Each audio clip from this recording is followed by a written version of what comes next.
Bienvenidos. Vamos a continuar con nuestra lección número 4.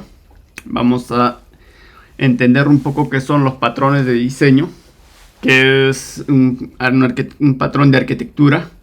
Vamos a revisar un poco los patrones conocidos como patrón repository de DTO.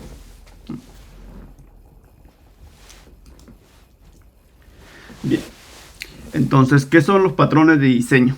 Los patrones de diseño son las buenas prácticas que ya están documentadas. Pues muchos desarrolladores se han encontrado con, digamos que con problemas que son comunes. Entonces lo que han hecho es documentarlo y poner las recomendaciones de cómo poder solventar o resolver esas problemáticas. Entonces, si quisiéramos entender o conceptualizar qué son los patrones de diseño, son las mejores prácticas formalizadas que el programador puede usar para resolver problemas comunes al diseñar una aplicación o sistema. Entonces, dentro de los patrones de diseño tenemos tres tipos. Tenemos los creacionales, los estructurales y los de comportamiento.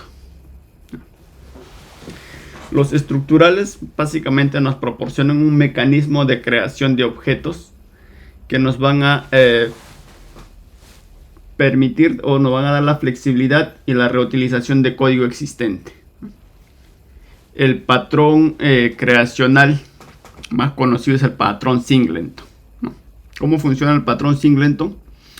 Pues lo que hace es cuando quiera utilizar el objeto o el bien, primero verifica si ya está instanciado. Si no está instanciado, pues hace la instancia, la creación del bin y utiliza. La segunda vez, cuando quiera usar, como ya existe, ya no tiene que volver a instanciar, sino más bien reutiliza el existente. Luego tenemos el otro patrón de diseño, que es el estructural. Y nos explican de cómo se van a ensamblar los objetos y las clases. Entre ellas, por ejemplo, tenemos el patrón adapter, el patrón decorator y el patrón fachada y el patrón proxy. Posiblemente podrían utilizar, o cuando desarrollamos microservicios podemos usar el patrón decorator. Lo que nos dice es que puede ser que tú consumas servicios, ¿no?, o interfaces que difieran de tu interfaz principal. Entonces lo que tú puedes hacer es como adaptar, ¿no?, para que puedan coexistir. Luego tenemos los patrones de comportamiento. Lo que se encargan es la comunicación efectiva y la asignación, ¿no?, de la responsabilidad entre objetos. Por ejemplo, tenemos uno de los patrones, el patrón strategy, el patrón iterator, el patrón mediator, el patrón observer cuando vayamos a trabajar con programación reactiva. Vamos a ver un poco el patrón observer. Por ejemplo, el patrón strategy es ¿cuál sería lo más conocido? Por ejemplo, JDBC, ¿no? Nosotros utilizamos el driver JDBC para conectarnos a una base de datos. Entonces, entre las bases de datos relacionales tenemos SQL Server, MySQL, Oracle, Postgres, ¿no? Entonces tienen elementos comunes, pero cada uno tiene su propia particularidad, la forma de trabajar, ¿no? Entonces, con el patrón strategy, ¿cómo utilizarías? Tú, según el driver, lo que va a hacer es cargar la implementación que le corresponde al motor. Tú puedes tener una interfaz, por ejemplo, que se llama guardar en base de datos, ¿no? Una interfaz. Esa interfaz puede tener más de una implementación. Por cada motor puede tener su propia implementación, ¿no? Entonces, ¿cómo decidirías cuál cargar? Pues mediante el driver, ¿no? Entonces, ahí puedes aplicar el patrón strategy. Luego, ¿qué son los patrones de arquitectura? Los patrones de arquitectura pues nos van a permitir describir al alto nivel ya de cómo se va a construir el software. Por ejemplo, Seguramente cuando van a leer la documentación, el patrón MVC lo van a encontrar como patrones de diseño o patrones de arquitectura, ¿no? Algunos lo catalogan como patrón, como parte de patrones de diseño, pero en otros lo catalogan como patrón de arquitectura. Luego también otro conocido es el patrón en capas, ¿no? Tenemos el patrón, por ejemplo, arquitectura limpia, hexagonal o clean architecture, ¿ya? Son patrones en la cual se ve temas un poquito más avanzados, ¿no? El tema de modelos anémicos. Pero en general, para poder entender qué vendría a ser un patrón de diseño y un patrón de arquitectura, ¿no? Los patrones de diseño se ocupan de cómo se implementan las partes individuales del sistema. Por ejemplo, las clases, ¿no? Cómo se comunica, ¿no? Y el patrón de arquitectura sería de cómo se van a interrelacionar cada uno de los módulos, ¿no? Si podíamos visualizar dentro de la imagen, ¿no? Los patrones de diseño, por ejemplo, sería, por ejemplo, dentro de, ¿no?, de esta ubicación, cómo van a estar organizados los elementos, ¿no? Y el patrón de arquitectura ya ve todo en general, ¿no? Por ejemplo, cómo se va a comunicar, por ejemplo, esta tienda de ropa, digamos que con el, ¿no? Creo que este es un cine, ¿no? Entonces va a tener, por ejemplo, mecanismos de cómo se van a comunicar, ¿no?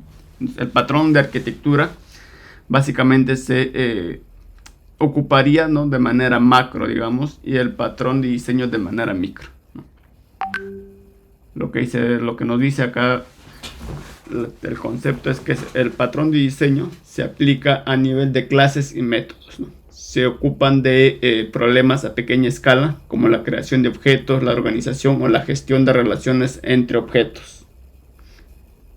Y el patrón de arquitectura se aplica a nivel de sistema o de todo el componente. Se ocupan de problemas a gran escala, como la descomposición de sistemas en componentes y la interacción entre los componentes y las responsabilidades de cada capa.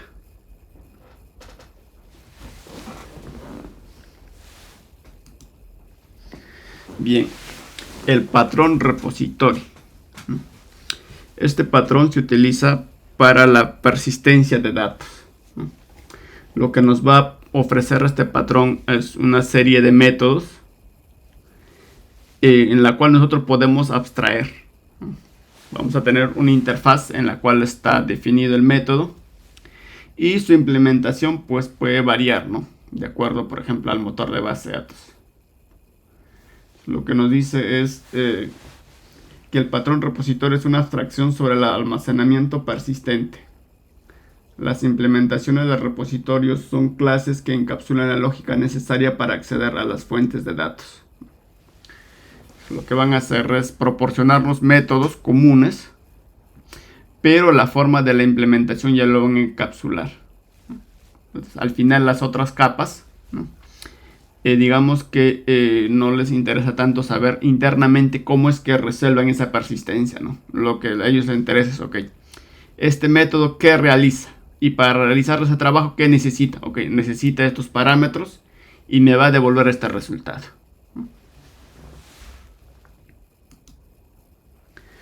Luego, el patrón DTO.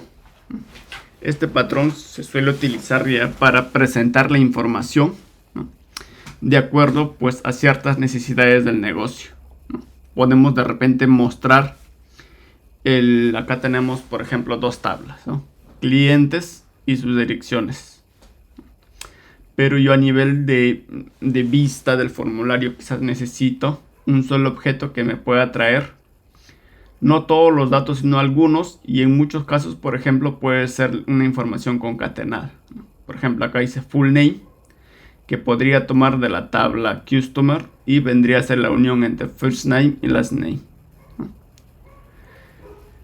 Luego de la tabla address o direcciones, podría recuperar la información. La dirección, el country es ciudad, país, ¿no? Country. Y tenemos, por ejemplo, país. tenemos la dirección y el código zip. Entonces, ¿cuándo podemos reutilizar? Una de las ventajas de utilizar el patrón DTO es también un tema de seguridad. No vamos a exponer directamente todos los atributos que tienen nuestra tabla, nuestras entidades. Y es más, ¿no? Como pueden variar los nombres. No necesariamente los nombres en el DTO pueden ser tal cual como están en las entidades. Entonces, lo que nos dice es, el patrón DTO desacopla, ¿no?, los modelos de dominio de la capa de la presentación, ¿no?, lo que permite que cambios cambien de forma independiente. Entonces, con los DTOs podemos construir diferentes vistas a partir de nuestros modelos de dominio. Por ejemplo, acá de repente yo podría crear un DTO que solo me devuelve el nombre y el identificador y el nombre completo. Y el password ya no lo mostraría. Tendría un DTO de repente que diga, ¿no?, Customer Overview, ¿no?, o Customer Summary, ¿no? Entonces, básicamente, al final yo lo muestro, ¿no?, estos dos campitos. Podría tener un DTO que muestre solo esos dos campos. Entonces voy a trabajar en la presentación, ¿no?, o en la exposición de los datos, ¿no?, de acuerdo a la necesidad y aplicando buenas prácticas y pues no exponiendo directamente mis entidades por un tema de seguridad. Entonces, el patrón DTO, ¿no?, como vamos, su responsabilidad es tomar valores de los dominios y luego pasarlos hacia el DTO. Entonces, para evitar el trabajo manual, nosotros podríamos hacer uso de algunas librerías, ¿no? Una de ellas, por ejemplo, es MapStruct, ¿no? Nos va a reducir el tiempo de pasar los valores de los modelos de dominio a nuestros modelos DTO.